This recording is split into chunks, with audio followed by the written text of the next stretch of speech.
one of the longest reigning champions si Jerwin Angcahas, and he was champion of the super flyweight for one of the longest time, 9 or 10 times defense. Powercast Sports. If you're new here, don't forget to subscribe and hit the notification bell. This content is presented by Arena Plus, Astig sa Sports. Ito yung pinakamalaki ang posibilidad at pinakamalapit ang posibilidad na maging world champion. Gaano kalapit? Napakalapit na po, at sana po ito po ay isa sa regalo na ibigay po sa akin ng boxing god sa aking birthday kasi medyo within and around my birthday ang kanyang laban. Baka naman, Lord, ibigay mo na sa akin at nang meron kaming mapag-usapan na bagong world champion sa darating na araw na yan. Ito po ang unang-una na sa tingin kong napakalaki ng tsansa na maging world champion. Okay? So, yan po ay walang iba po kundi si Jerwin Angcahas. Jerwin Angcahas is one of our long-time super flyweight champion. Tama ka po, Bong Albert. Pa-shoutout watching from Bataan, guys. Okay, si Angcahas po. Angcahas is 34 wins, 3 defeats, and 2 draws. He's only 32 years old.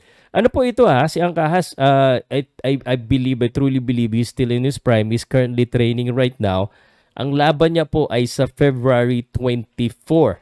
February 24 po ang kanyang laban. At bakit ako naniniwala na siya po ay pinakamalaki ang posibilidad na maging world champion uli? Gaya po na sabi ko, 7 po sa listahan ko ay pwedeng maging world champion uli. Kayo po ba naniniwala na kayang talunin ni Jerwin Angcahas ito pong kapatid po ng Japanese monster na si Takuma Inoue? Yan po yung kanyang mga kalaban, si Takuma Ito po. Laki-laki natin para makita nyo. So, ito po ang kartada ng dalawang boksingero. Ito Takuma Inoue versus Jerwin Angcahas. I'm not gonna give a lot of or an in-depth prediction on this fight.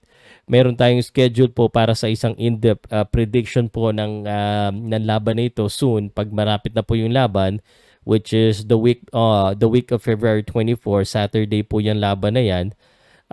Pag-uusapan natin yung pinaka-official prediction po natin dito. So, ito po, sa tingin ko lang mananalo tayo dito. I think mas malakas si Jerwin. I think skillful si Jerwin. At mas malaki po si Jerwin Angcahas.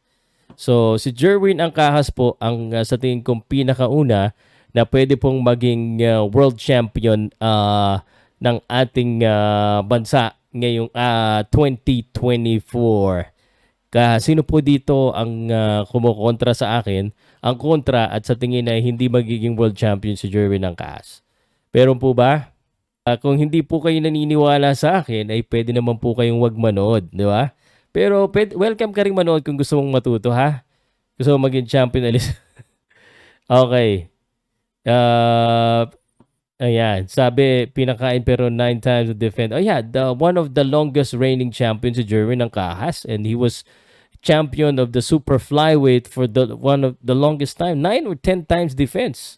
So talagang nasubukan po si Jerwin Angcahas, at sasabihin ko sa inyo, talagang isa po si Jerwin Angcahas sa isa sa pinakamagaling natin na boxers. Pinaka-humble din po, tahimik lang, and he just do his job inside the ring. Siguro for his last fights against the same guy who defeated him, Fernando Daniel Martinez, is just because because of yung weight issue. So this time around, I don't see that happening. He's in a bigger division. So siya po yung una natin na magiging world champion na boksingero. Yung pangalawa,